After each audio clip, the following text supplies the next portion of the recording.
26 goddamn stairs. I knew exactly how many because I'd climbed them dozens of times over the past few months. That day, however, it seemed like 2,600. What could have possessed my sister to buy a house on the hill?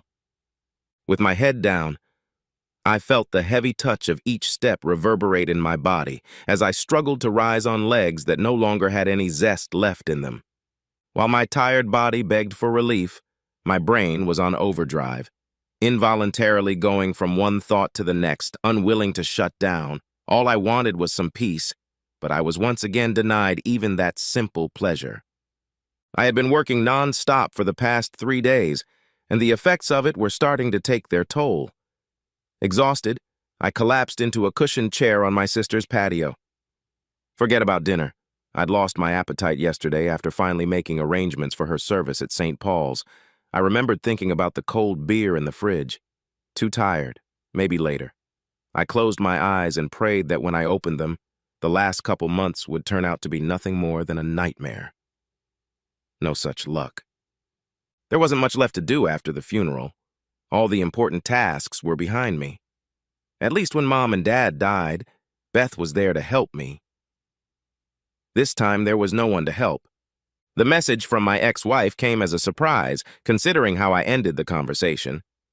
I'm sorry for your loss. If there's anything I can do to help, please let me know. Too late for that, I thought. Beth and I were born 11 months apart. I like to tell everyone that we were twins, and since we were born the same year, most believed it. That was until my baller sister set the record straight. She was happy to have her own identity, but we were as close as twins can be. That memory brings a smile to my lips, but it is replaced by a feeling of emptiness. Our parents died 8 years ago in a car accident while vacationing in Hawaii. It was their first big vacation in 20 years. Beth got the call around 2 in the morning, but waited until 7 to call me. She told me later that she wanted me to get another good night's sleep. Besides, there was nothing we could do until morning anyway. Such was my sister, always thinking of others first. Our dad was an only child, and my mom had 2 sisters we hadn't seen in years. We called them the next day with the bad news. Both said they would fly in for the funeral but wouldn't stay. The funeral home took over and did most of the work. They arranged to transport our parents' bodies home, organized the church service, and even helped us write an obituary for the newspaper. It wasn't easy for either of us, but together we got through it. Now I was alone, and not just with my thoughts.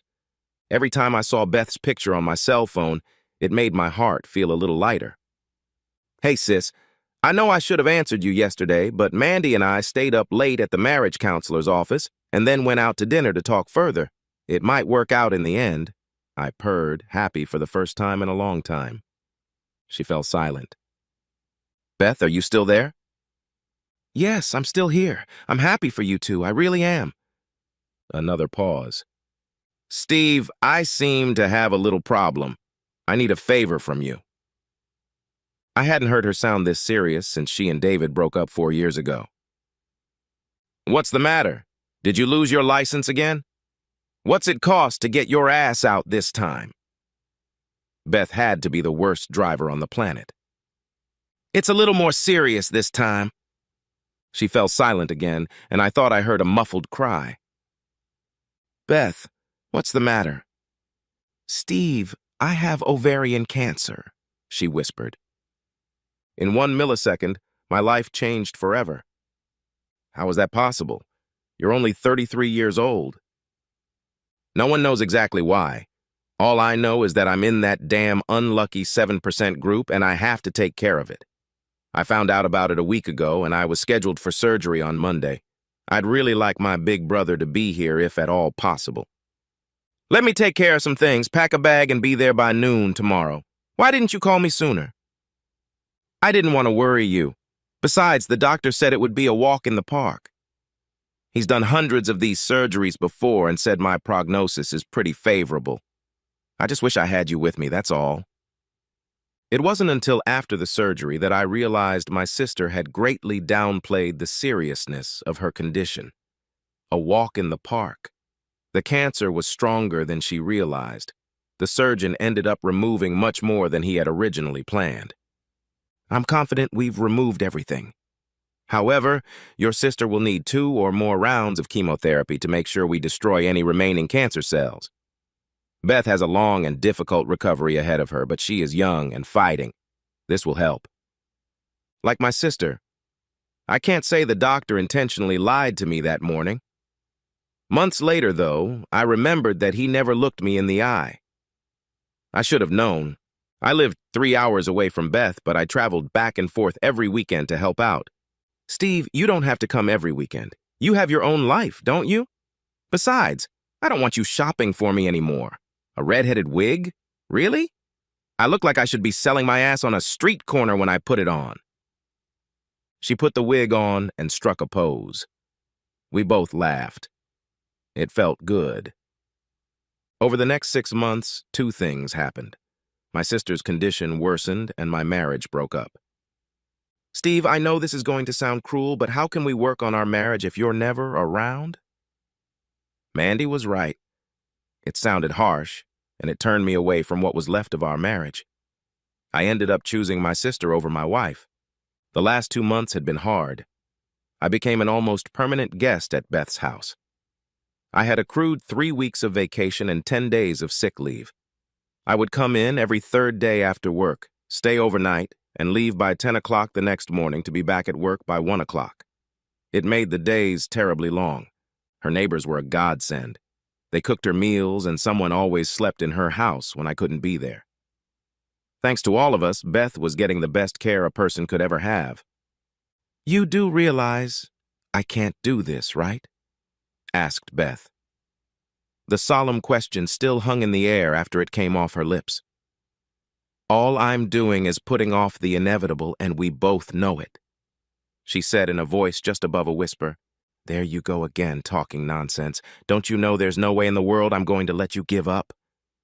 She weighed about 95 pounds and looked worse every day. But even still, there was no force in the world that could take her away from me. She wrapped her bony arms around my neck and pulled me to her. In a soft but firm voice, she voiced her desires. I love you like I've never loved anyone else, including David. But the time has come. I've already told them no more chemistry or anything else. I'm too tired to fight any further, and it's not fair to give your life for a losing cause. Maybe you don't realize that's what twins do. They sacrifice each other. That brought a small smile to her face. You're crazy. You know that. What's your point? I used every minute of my vacation and sick leave, and with the blessing of HR, took 10 days off when she came up short. I did everything I could to make her comfortable. Eventually, the medication took over and relieved her of her pain. For the past week, our eyes never took our eyes off each other. I was losing not only my sister, but my best friend and a part of myself. How do you let go of someone who has been a part of your life for 33 years? I can still close my eyes and see us as children playing in the yard, getting out of bed and sneaking into the kitchen for a late-night snack of pickles and olives. Together, we endured all the joys and sorrows that life threw our way, including this one. Too weak to speak or even cry, we met the end together. I wrapped my arms around her, cradling her bony body against my chest. Laying my head next to hers, I closed my eyes and whispered in her ear what was on my heart, as my tear ducts leaked out what little was left in them. I felt her breathing become shallow. The faint beats of her heart slowed and finally stopped. My beautiful sister was gone.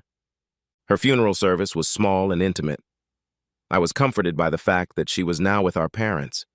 Beth's last wish was to be cremated and her ashes scattered in a field of wildflowers. I would respect her wish, but not now. I still wasn't ready to let her go. Beth had made sure to take all of her personal belongings beforehand. A few women from her church came over a few days later and collected all of her clothes. They planned to wash it and distribute it to the needy in the parish. Her neighbor knew of a family that was going through a difficult time and could really use her furniture. Beth was still helping others. Her will was handwritten and simple. Big brother, I know I don't have a lot of things, but everything I have belongs to you, except for my wedding album. Please give it to David. Maybe it will help him remember what we once had. One last thing, brother. Don't grieve for me. I'm in a better place now, and I need you to keep me going. Find someone or something to give your life meaning. If not for yourself, then for me. I put the house on the market, picked up my sister's urn, and went back to my old life. My work gave me a reason to keep breathing. For the first time in my life, I felt truly alone. No family, no wife. I had friends, but none of them were close enough to help me unload what I carried inside me. For almost a year, I had lived for my sister, and now I had nothing to fill the hours of loneliness that plagued me. At night, my mind continued to torment me. Hadn't I suffered enough? Memories came in flashbacks, images dancing on the inside of my eyelids. I prayed for insight, but all I got were memories of a life that no longer existed. My soul was lost in an empty shell. It was 6 o'clock, and I was just on my way home from work. As always, I was in no hurry to get home to an empty house. As I turned the corner, his scent filled my nostrils long before I saw him. He was leaning against the brick wall of the building where I worked. His greasy hair covered his face. He could barely stay on his feet. I stopped 2 steps away from him. Here! I handed him 3 $20 bills. Buy yourself something to eat and maybe a change of clothes. He raised his head, and his sunken dark eyes met mine. A thin, trembling hand reached out and slowly snatched the bills from my hand. A hoarse, "Thanks, buddy," was all he offered. "Just don't drink that. It'll be all the thanks I need." I turned and walked to my car, the disgusting smell of body odor and urine still stirring my senses. I got into my car and looked back at the wall, expecting the man to be long gone, enjoying his newfound wealth. Instead, he just stood there looking at me, the 320s still sticking out of his grubby fist. I smiled, waved, and drove out of the parking lot. I spent the next 2 days asking myself why I did it. I could have given him so much more, but that wasn't the point. I did it without even thinking about it. His surprised look still gives me a hard time. Did he, like me, also have no one who didn't care if he lived or died? Memories kept me going. I made a scrapbook of my and Beth's years together. I was still living in the past. I saw her when I was picking up something for dinner on my way home from work. She was at least 50, and she wasn't happy about me invading her space. Her clothes looked like rags, and the once white tennis shoes on her feet looked at least 3 sizes too big. "Don't come any closer, I have a knife," her voice warned me, but her eyes told a different story. I stopped about 4 feet away from her and showed her my open hands. "Are you hungry?" She didn't answer anything. "Do you have a place to stay?" Nothing. "Wait here," I said, pointing at her. I rushed across the street to McDonald's. I bought 2 Big Macs, 2 large portions of fries, and 2 bottles of water.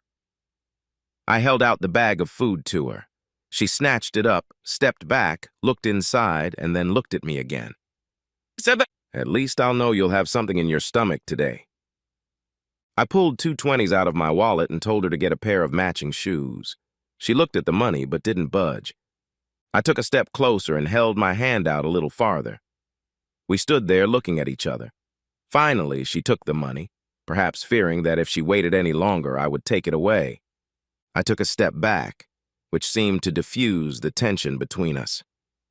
"Have a nice evening." Through the windshield, I watched her hold the package tightly to her chest. It seemed like that bag of food was all that stood between her and starvation. Maybe it was. Over the next 4 weeks, I helped people 3 times who were much worse off than I was.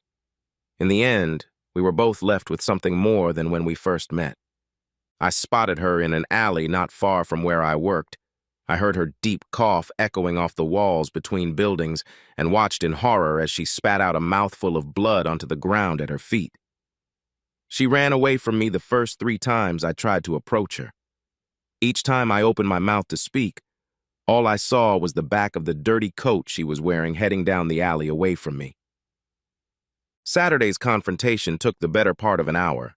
She lurked behind a dumpster, and I sat on the hood of my car and watched her. Neither of us said a word or made a single sudden movement.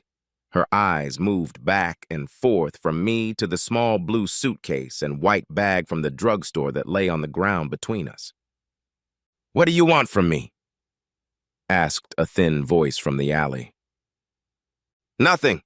You're sick and you need what's in the suitcase to get better." "What's in the suitcase?" "Clean clothes and a few other things I thought you might like." "Why are you doing this? Did my mother send you?" "I don't know your mother, but to answer your question, I'm doing this for my sister." "Is she there with you?" "No. She died a couple months ago." "I'm sorry." "Me too. But if you don't get better soon, you can join her." She didn't answer anything. The wait went on for another 20 minutes. She was 16 at the most. Life on the streets was taking its toll. Watching me, she looked in her bag, took a long swallow of cough medicine, then opened her suitcase. "I guessed your size. I hope you like them better than what you're wearing." She smiled, peering into the envelope on top. I never saw this girl again. One can only hope she found her way home. And me, I still continue to help people one at a time, trying to make a difference, just like Beth would have done. Mandy and I started communicating again.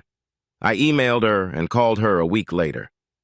I didn't realize until recently how much I missed the sound of her voice. While I'm not sure anything will come of it, at least I'm trying, and not for Beth, but for myself. In the spring, as I promised my sister, I scattered her ashes in a field of purple phlox. With that act, Beth returned to the earth, and I finally had the confidence that one day we would be together again. For now, I had to move on.